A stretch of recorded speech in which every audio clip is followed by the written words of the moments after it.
En una por C3 que vamos a ver. Depósitos de C3. ¿Ok? Está igual en el espacio superendotelial. Ahora, lo vamos a ver principalmente en lo que es el glomérulo. Ahí tenemos los depósitos granulares. Son muy parecidos. Pero si se fijan, los depósitos son muy densos, o sea, va a haber demasiado C3 en comparación con una glomerulonefritis membrana proliferativa, donde no. Otra cosa, en la glomerulonefritis membrana proliferativa vamos a tener la imagen de doble carril. En la otra lo pudiéramos llegar a tener, pero no necesariamente, no siempre lo vamos a tener. Y aquí viene lo más, de las cosas más distintivas. Déjenme, me voy a una membranoproliferativa primero. Vemos los depósitos, y si se fijan, los depósitos subendoteliales se ven no muy gruesos, se ven delgados y a veces se ven unas zonas con el depósito electrodenso membranoproliferativa y en otros no. O sea, va a haber áreas que van a estar saltadas, que se ven delgado. Me voy a ir a las que son por C3 y si se fijan, el depósito electrodenso llega a ser bastante grueso, o sea, muy amplio. ¿El depósito por qué? ¿Por C3? Los depósitos de C3, o sea, los depósitos electrodensos son muy gruesos. ¿Sí? Entonces podríamos decir que una enfermedad por C3 es parecido a una glomerulonefritis membrana proliferativa, solamente que marca avanzada, ¿sí? más fuerte, más electrodenso.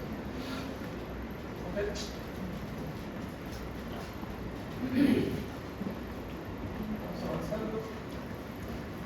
Obviamente, si en un caso clínico les digo que se ve duplicación de la membrana basal glomerular, que se ve hiperplasia endotelial, hiperplasia mesangial, eso los debe de llevar más a una membrana proliferativa. Y si en el caso clínico lo que más énfasis se hace es en los depósitos electrodensos, gruesos, una progresión rápida de la enfermedad del paciente, entonces me podría orientar yo más a una enfermedad por C3 de depósitos densos. ¿Cuál es el doble carril? Doble carril es una duplicación de la membrana basal glomerular. Ah, ok. No, que dijimos que se puede ver en una membrana proliferativa y en una membranosa. Ah, sí.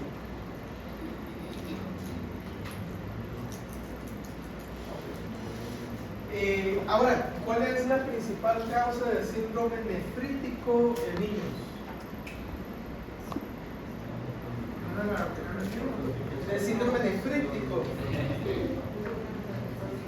Glomerulonefritis post-infecciosa.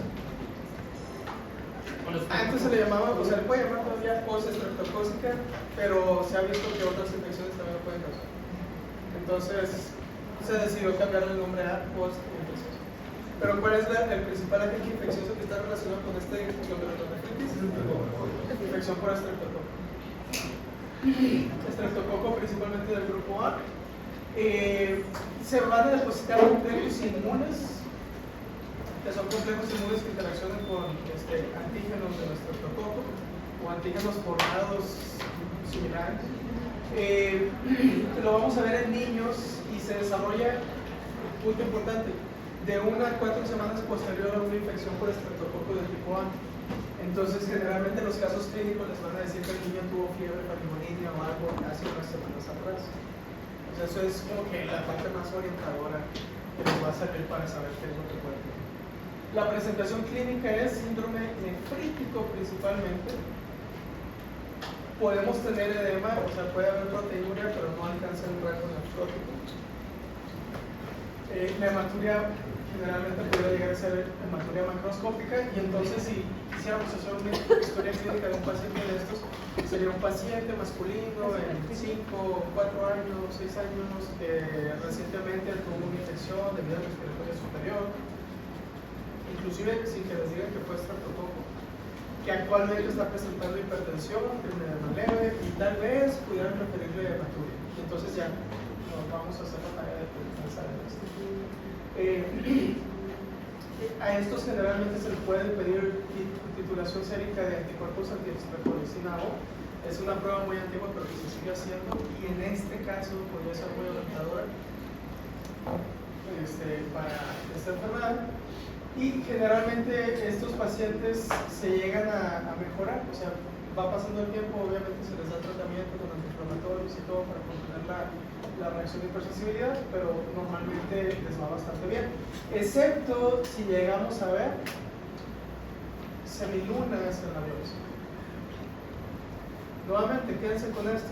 La presencia de semilunas no es diagnóstica de una enfermedad en específico. ¿Qué es lo que nos dice del encontrar semilunas? Es una emergencia. Que va a avanzar rápido. Que el paciente se va a deteriorar rápidamente. Sí, que su enfermedad va a avanzar rápido. ¿Okay? No nos indica o no nos orienta a un diagnóstico. Entonces, generalmente, enfermedades que presentan síndrome nefrítico, hay posibilidad de que lleguemos a ver semilunas.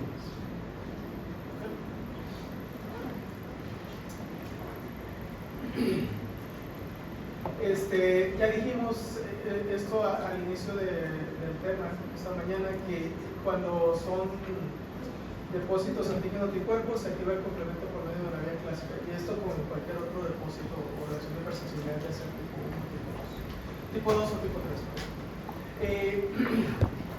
Lo que vamos a ver es proliferación endotelial, proliferación mesangial, como una glomerulonefritis membrano-proliferativa o como una glomerulopatía por C3. ¿Cuál es la diferencia? Uno, la historia clínica. Dos, en la biopsia vamos a ver neutrófilos. Sí. Entonces, esta es una de las cosas más orientadoras. Si se fijan, hay varias nefropatías o glomerulopatías que tienen cosas que se parecen mucho, pero cada una tiene un sello distintivo. Si ustedes hacen una tabla de todas las glomerulopatías, características clínicas de microscopía de luz, microscopía de fluorescencia, microscopía electrónica, subrayen cuál es la característica distintiva que nosotros tenemos. Y van a ver que la gran mayoría tiene una característica distintiva. Como vamos a ver, neutrófilos medianos pudiéramos llegar a presentar necrosis en los capilares. Puede haber semilunas, pero nuevamente no lo usen como una forma de orientación hacia el diagnóstico. Úsenlo como una manera de saber si va a progresar rápidamente o no va a enfermedad. Otra cosa que se puede ver son que los depósitos son depósitos subepiteliales, a pesar de que debutan como síndrome nefrítico. Y los depósitos van a ser principalmente IgG y complemento. Entonces puede haber ahí C3, C1Q, principalmente, e IgG. Aquí tenemos microscopía de luz. Si se fijan, tenemos una proliferación mesangial. Este es un capilar glomerular y aquí tenemos una proliferación del endotelio. Si no entienden esa imagen, no se angustien. Hasta para los patólogos a veces es difícil distinguirlo. Pero lo que sí se les va a decir es que hay neutrófilos. Aquí hay uno, acá hay otro. Usen su fe. Acá hay otro neutrófilo. ¿Okay? Entonces tenemos varios neutrófilos alrededor, hay células que están presentando necrosis por inflamación. Entonces, ¿cuál es el sello característico en cuanto a la microscopía de luz? La presencia de neutrófilos. Microscopía electrónica, estas son las jorobas subepiteliales. Entonces, hay depósitos electrodensos subepiteliales, pero si se fijan son muy altos. Por eso les llamamos jorobas. Igual, si ustedes están leyendo el caso clínico y les dice que hay neutrófilos que tienen antecedente de infección de vía respiratoria superior hace unas cuantas semanas, ya tal vez no necesiten irse hasta ver la descripción de microscopía de luz, ya pudieran estar contestando el caso clínico por eso. O pudieran estar pensando, esto tiene todo lo de una glomerulonefritis postinfecciosa, solo nos faltan las jorobas subepiteliales. Sí, acaso lo tenemos.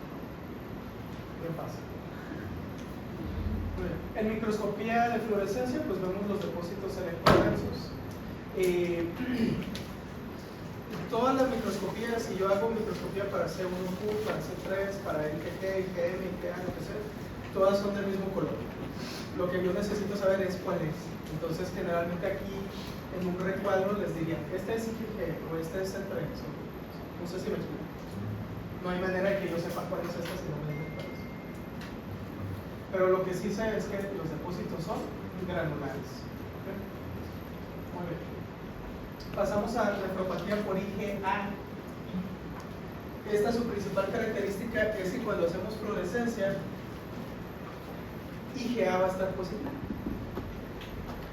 y esa es una de las principales características distintivas. Se va a presentar como un síndrome nefrítico.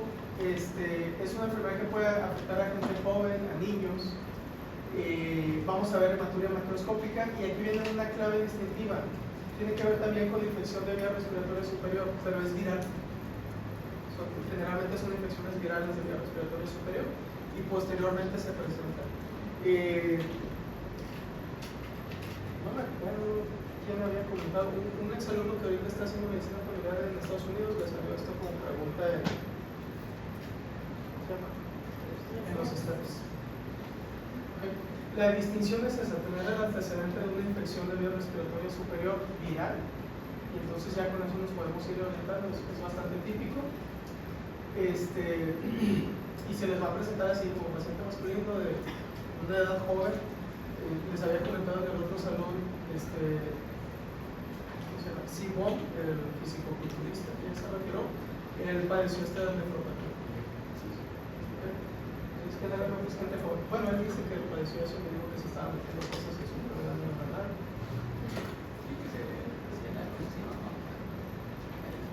Muy bien, entonces, ¿dónde está esa IgA? Esta es otra característica distintiva, en el mesanquio, ¿okay? No en el glomérulo. Y lo que más va a proliferar es el mesanquio, la proliferación que vamos a ver. Entonces, aquí tenemos la microscopía de luz. Si se fijan, los capilares no se ven proliferados, pero aquí tenemos un área de mucha proliferación mesanquial con función de paso. Si hacemos microscopía de fluorescencia, los capilares glomerulares no se ven tan afectados, pero a nivel del mesanquio se ven depósitos muy densos. Y pues obviamente esa foto es de IgA. Y bueno, su nombre les ayuda a saber.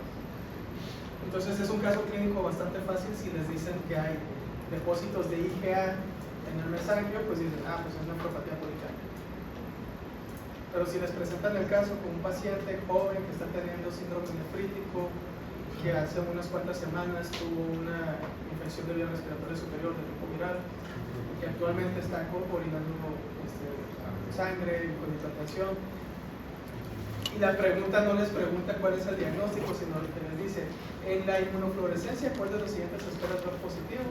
Entonces van a buscar depósitos mesanquiales de IgA. Pero porque no siempre las preguntas les preguntan el diagnóstico.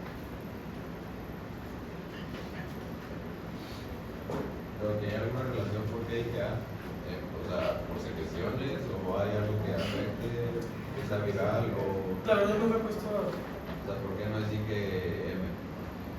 ¿Por qué no es IgG? No sé. Es buena pregunta, pero no. O nunca me lo he preguntado, no lo he investigado.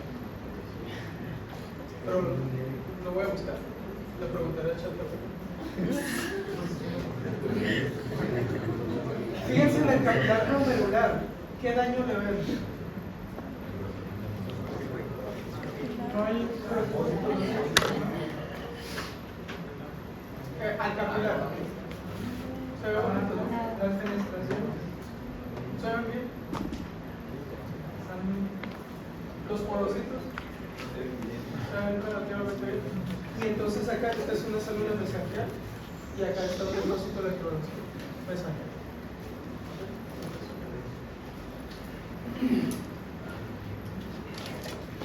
La presencia de semilunas generalmente, además de darle nombres, es una membrana proliferativa, por C3, estreptocócica, púrica. También le podemos llamar glomerulonefritis rápidamente progresiva. Entonces, una glomerulonefritis rápidamente progresiva puede ser cualquiera de las que ya habíamos nombrado anteriormente. Simplemente que le llamamos rápidamente progresiva porque hay presencia de semilunas. Pero puede ser causada por cualquiera de las que ya vimos. Entonces es un síndrome clínico, no es una etiología específica. Ya dijimos que podemos tener varias.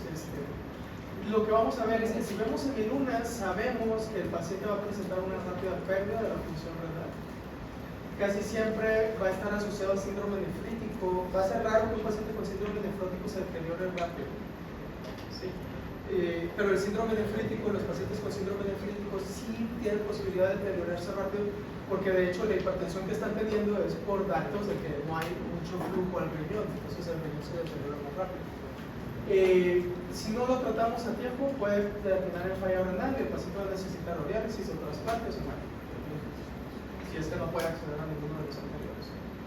Puede ser mediado por anticuerpos contra la membrana basal glomerular, pudiera ser mediado por complejos inmunes o puede ser inclusive pausa inmune, que quiere decir que hacemos la fluorescencia y sale todo negativo, a pesar de que está teniendo inflamación. Entonces, cuando escuchan, es algo pausinmune, es que a pesar de que hay inflamación y está mediado por complejos inmunes, no los pudimos encontrar. Eso a veces pasa en lupus. Muy bien, entonces, ¿qué es una glomerulonefritis rápidamente progresiva?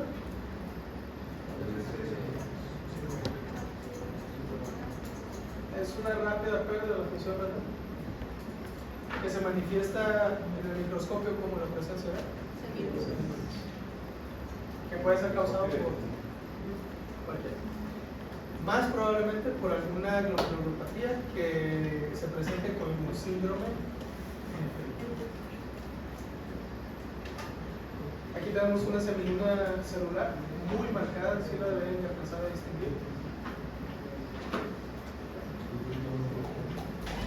Entonces, este es mi cuadrito que me lo copié del libro. Entonces, ahí ustedes revísenlo, léanlo y analicen cuál es lo distintivo de cada uno. Acuérdense que hay algunos que debutan como síndrome nefrótico, como 50%, y pues el otro 50% nefríticos. Pero, bueno, ahí vayan viendo. Si ven que el daño es endotelial, déjenlo como síndrome nefrítico, aunque diga que 50-50, para que no batallen en asociarlo. ¿Sí? Más que nada es para eso, para que puedan asociarlo rápidamente y ser prácticos. Este es un cuadro del Rubin, que es otro libro muy excelente de patología. ¿Cómo se llama? Rubin. Ah, Es como el Robbins, pero Rubin. Está muy bueno. Entonces, es un cuadro más o menos de las diferentes enfermedades que pueden estar causando glomerulopatías. No hablamos de púrpura de Henoch-Schönlein porque ya habíamos hablado de ella. También es una vasculitis polígea. De lupus ahorita vamos a hablar. Bueno. Generalmente todas las que están aquí se presentan como síndrome nefrítico. Y estas son enfermedades sistémicas que también afectan al riñón y enfermedades sistémicas que también afectan al riñón. Vamos a pasar a otra parte que es lupus. Solamente nos vamos a concentrar, ya habíamos hablado de lupus anteriormente, no sé si se acuerdan cuando hablamos de enfermedades del sistema inmune. Entonces, hoy nos vamos a concentrar más que nada en lo que es lupus en cuanto al riñón. Ya todo lo demás lo irán conociendo a lo largo de sus vidas, o ya lo conocíamos. Ya habíamos dicho anteriormente, es una enfermedad autoinmune, se presenta como, o se puede presentar con diferentes manifestaciones clínicas. La más llamativa es daño de la piel, edema macular, daño muscular, puede dañar prácticamente todos los sistemas del cuerpo, hasta el cerebro, corazón, la pleura, pericardio, y uno de los órganos más importantes que puede afectar y que más frecuentemente llega a afectar es el riñón. Por eso es que se le hace un apartado especial. Y entonces, una paciente que presenta daño renal, decimos que es una paciente que está presentando nefropatía por lupus o nefropatía lúpica.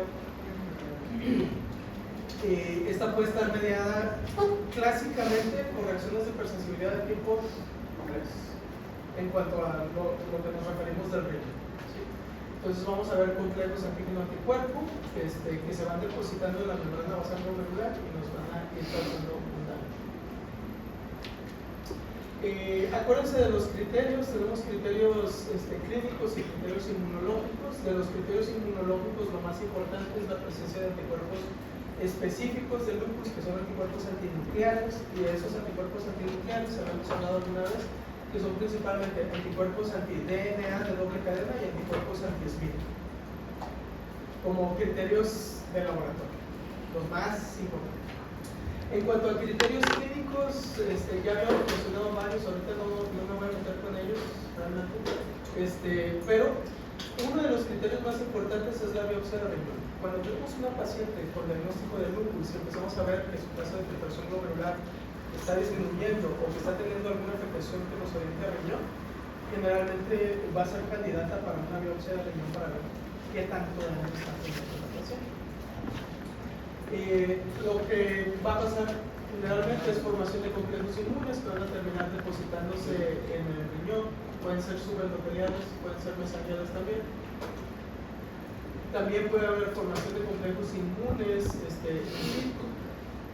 Estos complejos van a fijar complemento y también van a activar células inflamatorias como neutrófilos y otras células que tienen receptores FC, cosa que ya vimos al inicio de la clase también. Entonces es una reproducción. Puede que tenga un episodio donde se afecte el riñón, pero no mucho. Y entonces la paciente empieza a presentar sus manifestaciones de lupus, se le da tratamiento y todo bien. Pero a lo largo del tiempo, ese riñón va a estar sufriendo cada vez más y más, o va a tener un riesgo acumulativo si no se está controlando adecuadamente. Entonces, cada vez que esté teniendo episodios de inflamación o formación de complejos inmunes, ese glomérulo pudiera estar presentando algún daño. Hasta el punto de que presenta un daño ya más avanzado y esa riñón termina en insuficiencia renal y necesita un trasplante.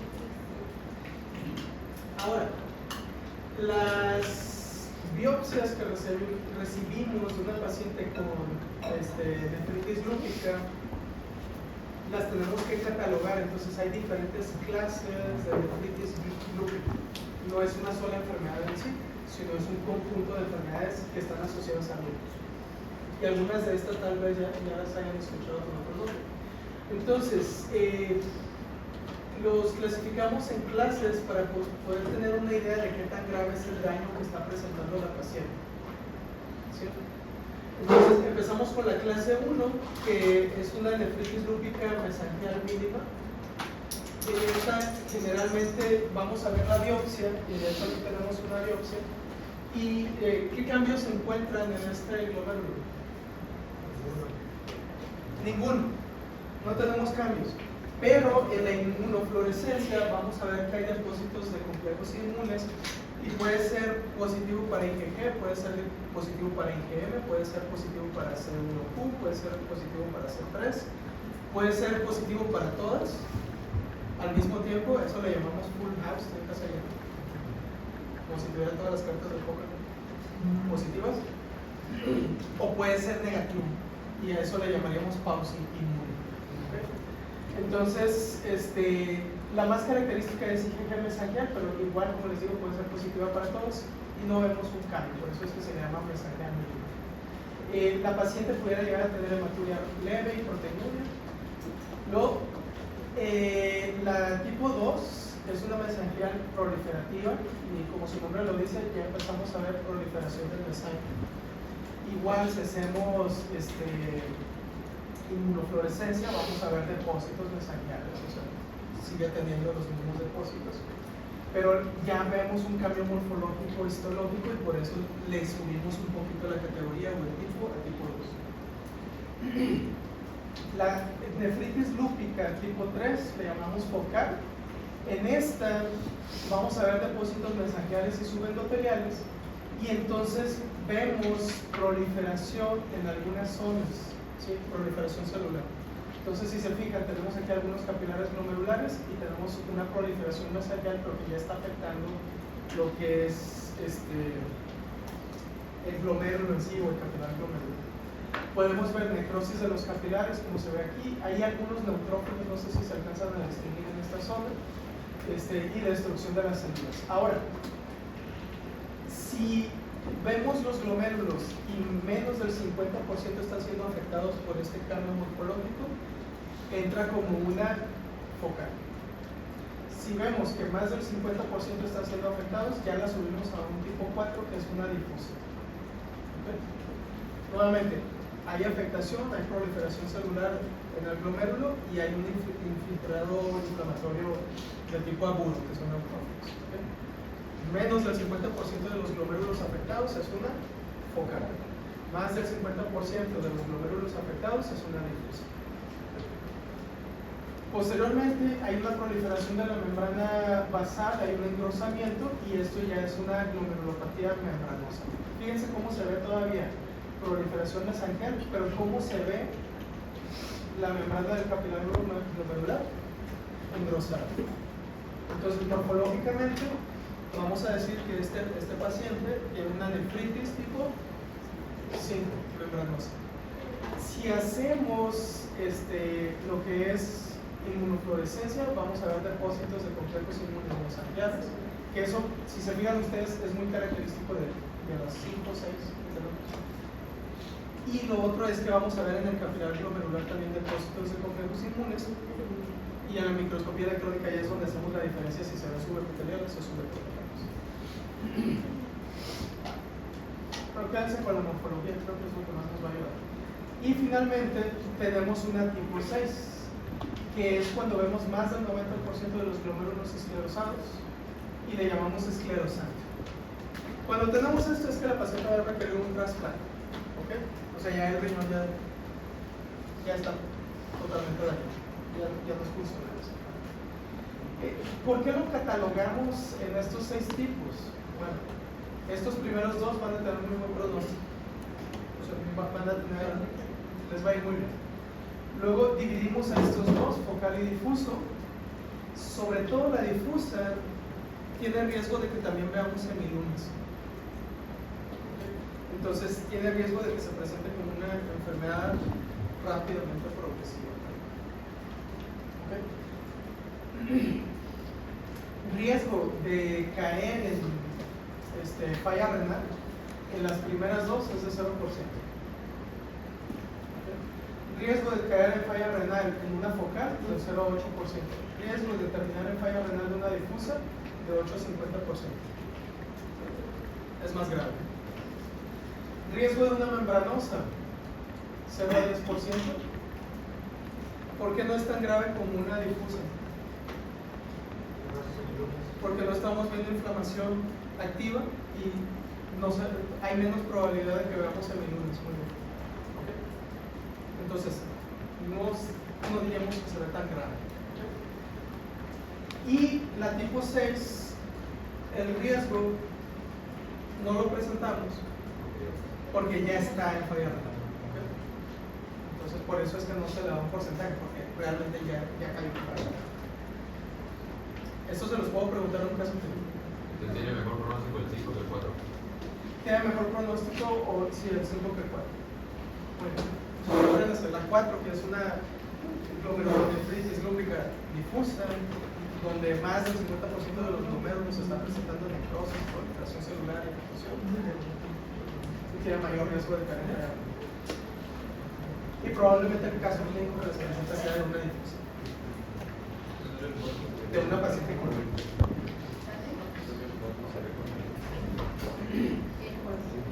¿hasta aquí alguna duda? Hagan la tablita ustedes, no se queden nomás viendo la del libro y subrayen lo que para ustedes es lo más distintivo. Y luego hagan un video y subanlo a TikTok. Bueno, vamos a pasar a otras enfermedades. Ahora vamos a ir de bajada, ya pasamos la parte más difícil. Entonces vamos a empezar a hablar de enfermedades que no están afectando al glomérulo, sino que están afectando a los túbulos o al intersticio, que es el tejido celular que hay alrededor de estos túbulos. Y entonces tenemos pielonefritis aguda. Esta es una enfermedad infecciosa del riñón. ¿Okay? Generalmente va a ser causado por una infección bacteriana, casi el 100% de las veces. Es un tipo de infección de vía urinaria, pero alta. ¿Sí? Entonces, generalmente las infecciones de vías urinarias las dividimos en infección de vías urinarias alta, que es la pielonefritis, y baja, que es la cistitis o la uretritis. ¿Sí?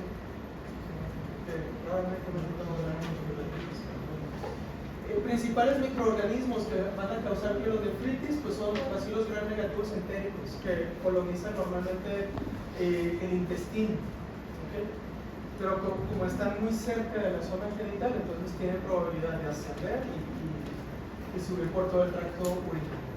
Ese es un tipo de infección, la infección ascendente. Entonces hay una contaminación de la uretra, generalmente lo vamos a ver más en pacientes que tienen un vaciamiento de la vejiga retardado, ya sea porque se aguantaron las ganas de ir al baño o porque tienen litos que evitan que pueda orinar bien. En hombres porque tienen hiperplasia prostática benigna y entonces les obstruye y eso favorece que las bacterias vayan subiendo. El simple hecho de orinar, como sale todo el flujo de orina, arrastra las bacterias y las expulsa. Entonces cuando hay algo que cause estasis de la orina, eso favorece que las bacterias vayan ascendiendo a través del tracto urinario. Esa va a ser la vía más frecuente. Y entonces, organismos que están asociados, E. coli va a ser el principal, el más frecuente, pero también tenemos proteus, Klebsiella, Enterobacter e incluso Pseudomonas, que sería como que más de todos uno de los menos probables. Ahora, tenemos una segunda vía, que es la vía hematógena. En esta tenemos E. coli, pero también entra en función, en papel, Staphylococcus aureus, como una de las causas asociadas. Ahora, morfológicamente, si viéramos el riñón, cuando es por vía ascendente, vamos a ver afectación de un segmento del riñón. Por ejemplo, si está asociado a pielonefritis, que es un lito en alguna parte del tracto urinario, generalmente vamos a ver afectación del polo inferior. No quiere decir que sea una regla, es nomás porque más frecuentemente puede aparecer afectación. Y entonces la pielonefritis se va a manifestar como una inflamación del parénquima renal